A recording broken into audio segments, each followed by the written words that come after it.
Join us. We are at Springer Mountain Appalachian Approach Trail. Coming up later, we were at the Jack Rabbit Trail, which is a mountain hiking and biking trail. Grew up in a place where they told you what to chase.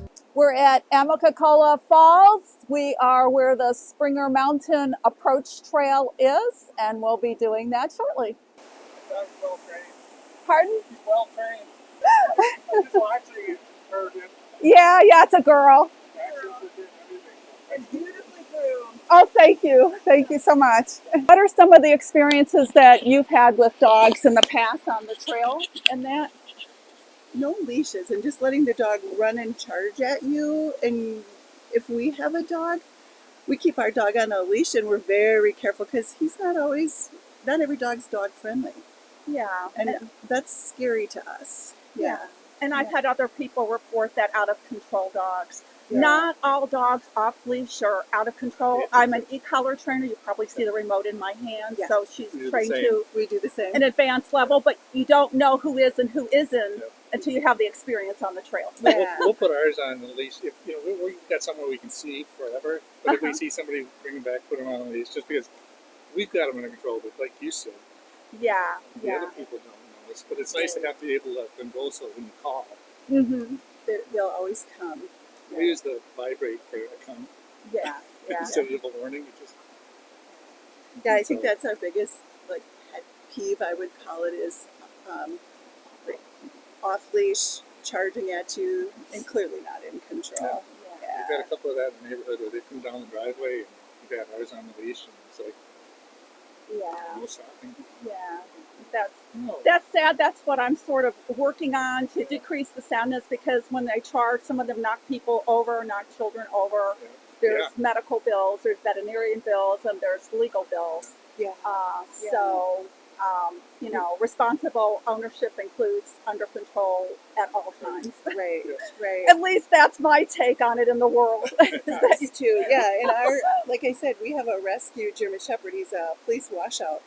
He loves people, but he doesn't love every dog. And if a dog comes charging, he's large and in charge.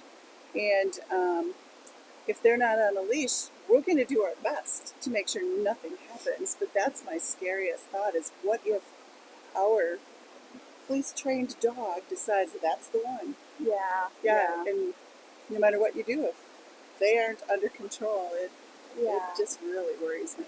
Yeah, and there's really nothing you can do about other people's dogs. I say you can only control yourself and control your dog on the trail. Exactly. Yeah, Yes. and then the rest is just education, which is what I mostly do. And some people will take kindly to a few educational points, or and other people are just like don't want to hear it. Right. So it's very interesting working with the public. Do y'all work with the public in your prior lifetime? Yeah. You're retired now, I'm assuming.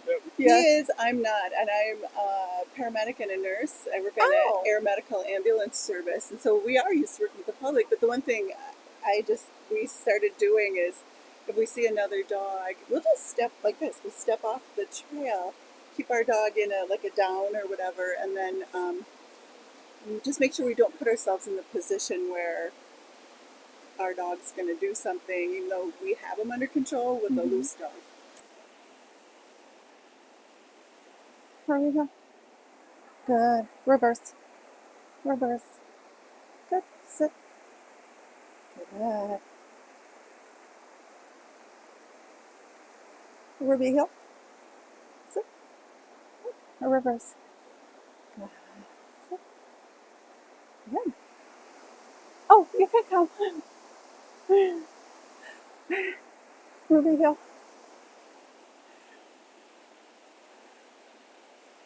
Ruby, sit. Trouble is now you got to go back and look at the camera, right? I will, but it's not a problem. Thank you. We were waiting for distraction, so thank you. Hey, y'all have a beautiful day.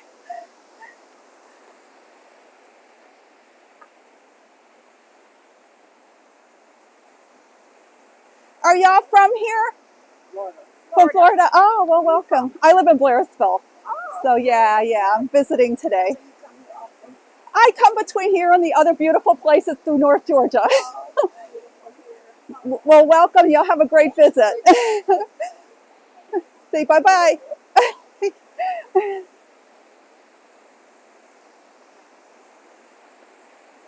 Sometimes you'll find a boulder that's a good place. Ruby place. Ruby, sit. So any elevated rock that you may find is a great object for place. If there's hikers coming by, you can have your dog remain within the boundary. Ruby, come. Ruby, heel. Ruby, follow.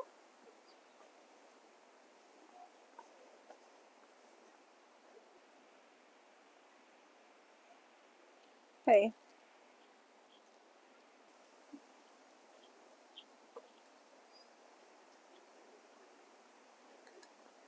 How are you? Thank you.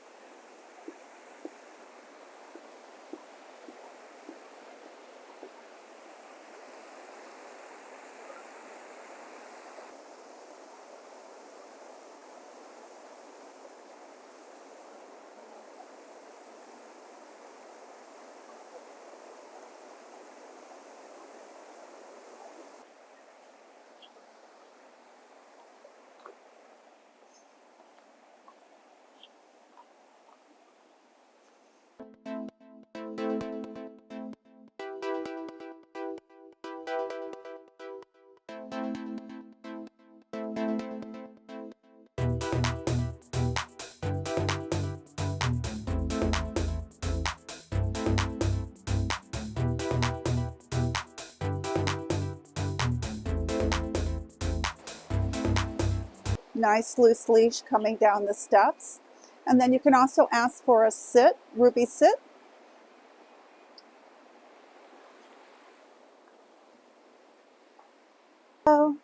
So here we go with off-leash follow.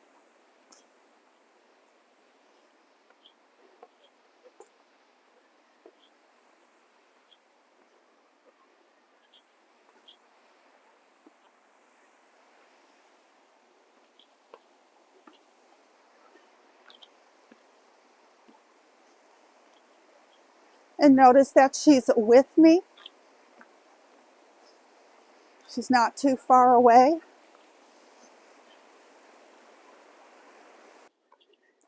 Dogs sometimes get bored just walking in straight lines, so we do some curves, some turning, various directional cues in that so that she can get some mental stimulation instead of just walking in a straight line. We're in the Nantahala Forest today. We're at the Jack Rabbit Mountain Hiking and Biking Trail. Trail has a really big parking lot. There is nobody here today. This morning it was cloudy and a little bit rainy. Cleared up this afternoon, but we are the only ones here. They also have a restroom area there in that building. Each pet owner controls their dogs in different ways that are acceptable to them. Sometimes what is acceptable to them may not be acceptable to the people that they meet on the trail. I'm talking about dogs that are on long retractable leads. People aren't able to reel them in quickly before they jump on hikers. It really doesn't matter whether the dog has a physical leash or not. I've seen more dogs that were out of control on physical leashes. The only thing about a dog without a physical leash that is not under voice control or e-collar control is that they can really cause a little bit more damage because they can run from a distance at quite a speed and knock somebody over or do some other damage. And when training dogs, the best way to train them is to make sure that they stop when your feet stop and that they're moving when your feet are moving. I teach two commands, the heel and the follow command. The follow command is the dog can walk in front, behind, or to either side. It doesn't matter, just so there's a loose leash that they either physically check in or visually check in with you. Again, I'm all about awareness on leash, no tension, no pulling. None of those are acceptable. They are very detrimental long term in terms of your shoulder injuries, wrist injuries, elbow injuries. I want to talk a little bit about control and distractions. Proactive before leading to distractions. What does that mean? That means when you arrive in an environment that you're proactive, you're looking around, you're kind of doing a mental checklist so you can decide what you can do from a training perspective. So as soon as I pulled into the lot here and saw there were no cars, I knew what training challenges I could provide for Ruby. Other days, I have pulled into parking lots at hiking trails, and it wasn't something that I felt was a good fit for Ruby. So I would just leave and head out to another trail if I was looking for that particular challenge for her for that day. Proactive before leading to distraction allows you to figure out control. I'm really big into precision and control because it equals polite manners when you're out in public and gives you and your dog a good public presentation. Navigating through some down branches and some trees and just various obstacles that you might encounter on or off trail. Here we go. We're going to go on leash first and then off leash. Follow.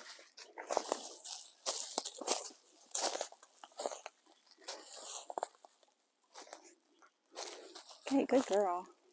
Okay, so this is the problem with leashes, is that they get tangled. So what I'm going to do is recall Ruby. She's at the end of her leash. Ruby, come.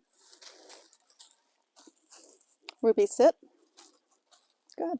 And again, this is a 4-foot leash, so it's going to give me more information quickly because it is a short leash versus if you have your dog on a long line and they do get tangled, you may not know it for a longer period of time and they may be incredibly tangled where you would have to undo the long line in order to get it untangled and back onto the dog. Again, I'm an e-collar trainer. It comes in really, really, really handy in situations like this where there's a lot of overhanging trees, a lot of weeds and those sort of things.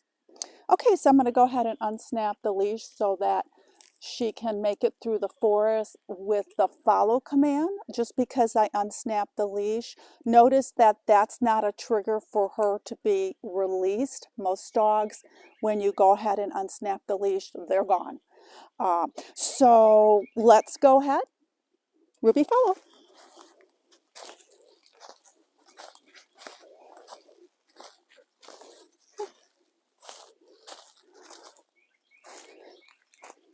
Okay, so you can see that she's following off leash, picking her way through the forest. We don't have the tangling of the physical leash. So let me go ahead and recall her. Ruby, come. Okay, and here she comes.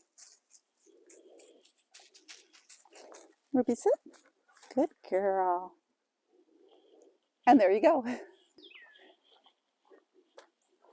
So notice I did a really quick turn. Notice how she turns with me.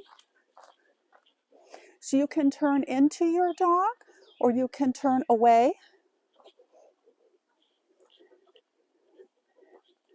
Whichever way you turn, they should be with you. With control, you also have change of pace. You can walk with your dog. Obviously, you can run with your dog. I can run with Ruby on leash or off leash. It doesn't matter. She's at my left side.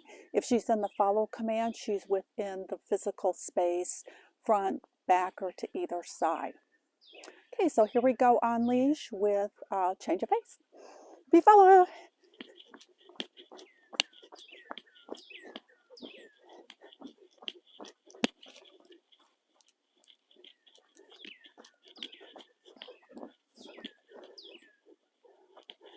It's like doing a dance with your dog, and it makes hiking so much more enjoyable. We're not meeting today, though. Thank you so much. You taking like a picture? Well, what I do is make sure that for families that they have an idea. I'm a dog trainer, that they have an idea each day what their dog did for progressing and learning and stuff. So dog training. yeah. We have, he's 2.5. We have him. Yeah. He was trained twice in Florida, but he's doing you know, he's better. Yeah. He's better. He's like, I say he's calmed down. How old is he? 2.5. Oh, wow. He still has a lot of energy for 2.5. He's calmed down considerably. Yeah. Oh, in the beginning, this is our third one. Oh, Third my goal. goodness. I thought, I can't take another. My husband came home with a puppy.